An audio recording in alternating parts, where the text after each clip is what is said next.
किसी भी कार्य की स्टेबिलिटी को क्लियरर, लॉन्गर एंड स्ट्रॉन्गर कैसे बना सकते हैं जानेंगे इस वीडियो में। बहुत ही इंटरेस्टिंग सी कहानी है जिसके माध्यम से आपको at the end of the story 3 proverbs के माध्यम से एक बेहतरीन मैसेज देने की मैं कोशिश करूंगा।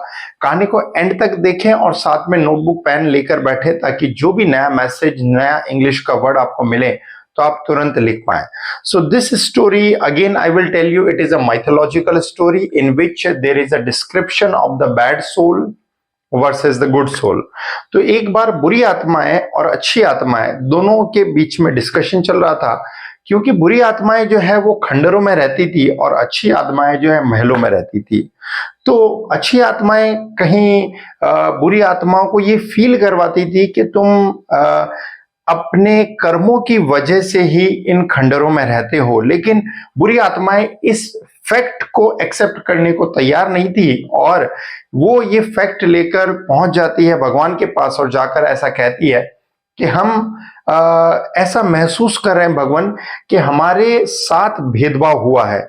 अच्छी आत्माएं महलों में रहती है और उनके साथ अच्छा बर्ताव किया जा रहा है और हम आप ही की संतानें हैं और फिर भी हमारे साथ बुरा बर्ताव किया जा रहा है और हम खंडोरों में रहती।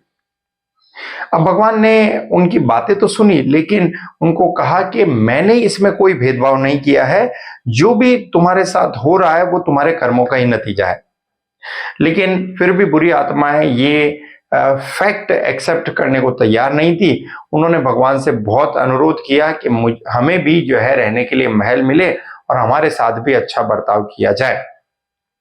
तो बहुत अनुरोध करने के बाद जब भगवान को ऐसा लगा कि इनकी बात माननी चाहिए, तो उन्होंने अच्छी आत्माओं को भी बुलाया और बुरी सभी आत्माओं को बुलाया और बुलाने के बाद कहा कि मैंने एक निर्णय लिया है कि आज से जिस जगह तुम रह रहे हो, मीन जिन महलों में रह रहे हो या जिन खंडों में रह रहे हो, वो सभी मैं नष्ट कर दूंगा और तुम्हें सभी को जीरो से शुरुआत करनी है। आपको जो है वापस से अपने शहरों का निर्माण, अपने महलों का निर्माण खुद से करना है। जितने भी महल और खंडर तुम्हें रहने के लिए दिए गए हैं वो सारे के सारे नष्ट कर दिए जाएंगे।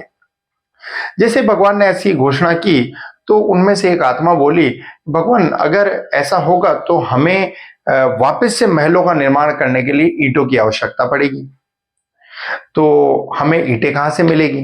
तो भगवान ने कहा कि जिन भी ईंट की तुम्हें जरूरत है उसका निर्माण इस प्रकार से होगा कि पृथ्वी पर जो भी सच बोलेगा और झूठ बोलेगा तो वहां से एक ईंट उत्पन्न हो जाएगी और दोनों जो ईंटों की मजबूती है, जो हम कह सकते हैं जो स्ट्रेंथ है, वो इक्वल रहेगी, चाहे वो सच बोलने पर ईंट मिल रही है या झूठ बोलने पर ईंट मिल रही है।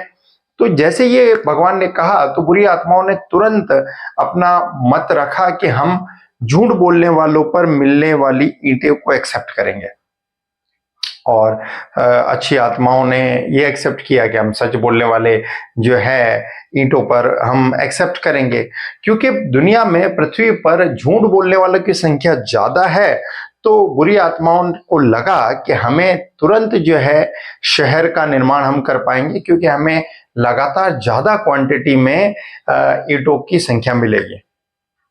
अब ये घोषणा हो चुकी थी और शहरों का निर्माण शुरू हो चुका था, ईंटों की उत्पत्ति भी शुरू हो चुकी थी और यहाँ जो बुरी आत्माएं हैं उनको जो ईंटें मिल रही थी उनकी क्वांटिटी बहुत ज्यादा थी, क्योंकि पृथ्वी पर बहुत ज्यादा लोग असत्य बोलते हैं, झूठ बोलते हैं, इसलिए उनका शहर का निर्माण, उनके महल का निर्माण बहुत जोरों शोरों से होने लगा और करीबन कुछ महीनों में, 2-3 महीने में ही उनके बेहतरीन महल और शहर का निर्माण हो चुका था।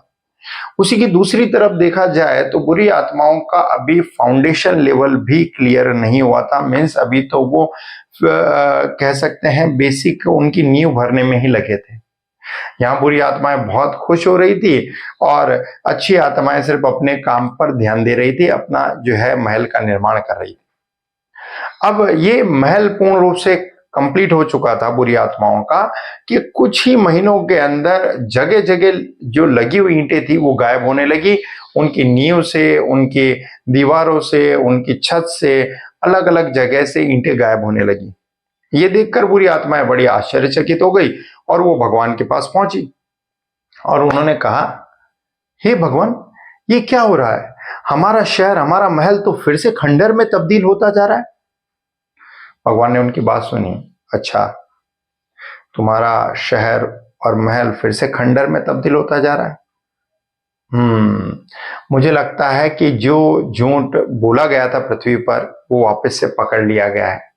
और चूंकि वो झूठ पकड़ा गया है, इसीलिए वो ईंट जो उत्पन्न हुई थी वो भी गायब हो रही है। यहाँ पर बुरी आत्माएं आश्चर्य में पड़ गई और वो कहने लगी कि हमें तो ये चीज जानकारी ही नहीं थी कि हमारा जो झूठ पकड़ा जाने पर ईंटें भी गायब हो जाएगी। वो बहुत निराश होने लगी और कहने लगी कि हाँ भगवान, ये हमारे ही कर्मों के नतीजे से महल वापस से खंडर में तब्दील होता जा रहा है, क्योंकि हमने तुरंत मिलने वाले फल पर फोकस किया, जल्दी से मिलने वाली ईंटों पर फोकस किया, तो महल का निर्माण तो बहुत जल्दी हो गया, लेकिन वो महल फिर से तुरंत खंडर में बदलने लगा है। इस कहानी से अगर हम शिक्षा लेने की कोशिश करें तो हमें बेहतरीन बहुत सारे मैसेजेस मिलेंगे। पहली जो सबसे बड़ा जो मैसेज है वो तो यही कि हम कभी भी जल्दी मिलने वाली चीजों पर फोकस ना करें। और इसी को अंग्रेजी में अगर एक प्रोवर्ब के माध्यम से मैं बताने की कोशिश करूं तो ये है slow and steady win the race. Means धीरे धीरे ही सही, लेकिन लगातार चलने से सफलता मिलती है। क्योंकि बुरी आत्माओं को जल्दी सफलता चाहिए थी, तो उन्होंने झूठ बोलने वाली ईंटों को एक्सेप्ट किया, लेकिन वो आगे चलकर उन्हीं के लिए नुकसानदायक साबित हुई। तो कोई भी चीज जो दुनिया में आपको तुरंत मिल रही है, फटाफट से मिल रही है, उस पर थोड़ा सा डाउट करें, थोड़ा सा शक करें, क्योंकि वो शॉर्ट पीरियड ऑफ टाइम में आपको सफलता तो दिला देगी, लेकिन आगे चल के आप ही के लिए वो नुकसानदायक होगी। सेकंड अगर मैसेज हम लेने की कोशिश करें तो ये है honesty is the best policy. Means ईमानदारी सर्वश्रेष्ठ नीति है। बुराई के रास्ते पर चलकर अगर कोई जीवन में सफल होना चाह रहा है तो डेफिनेटली वो सफलता कभी भी लॉन्गर और स्ट्रॉन्गर नहीं हो सकती, क्योंकि कहानी की शुरुआत में ही मैंने कहा था कि स्टेबिलिटी को अगर लॉन्गर करना है और स्ट्रॉन्गर करना है तो हमें ईमानदारी पर, हमें ऑनेस्टी पर ज्यादा फोकस करना चाहिए। तो सेकंड प्रोवर्ब हमें यहाँ पे सीखने को मिल रही है, honesty is the best policy. Means ईमानदारी सर्वश्रेष्ठ नीति है। और तीसरी कहावत यहाँ पर हम ये समझ सकते हैं, half truth is a whole lie. Means आधा सच पूरा झूठ है। अगर कोई व्यक्ति सच बोल रहा है और वो पूर्ण नहीं है तो डेफिनेटली वो आगे चलकर पकड़ा जाएगा और वो एक तरीके से झूठ के रूप में ही साबित होगा।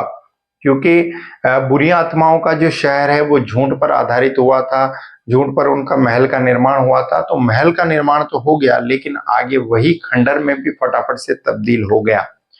तो बिजनेस पॉइंट ऑफ व्यू में देखें, प्रोफेशनल लाइफ में देखें या पर्सनल लाइफ में देखें, ये तीनों प्रोवर्ब्स हमें एक राइट डायरेक्शन देगी। फिर से मैं रिपीट कर रहा हूं, फर्स्ट हमने प्रोवर्ब देखी, slow and steady win the race.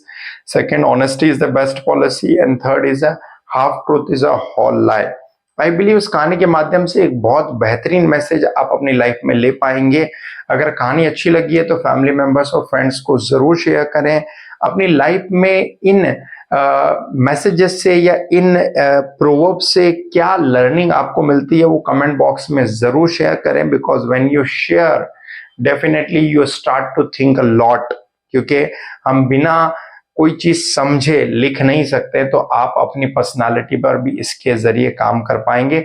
Channel पर नए हैं तो सब्सक्राइब करें और ज्यादा से ज्यादा लोगों को ये स्टोरी शेयर करें ताकि वो भी सीख कर अपनी लाइफ में इसको इम्प्लीमेंट कर सकें।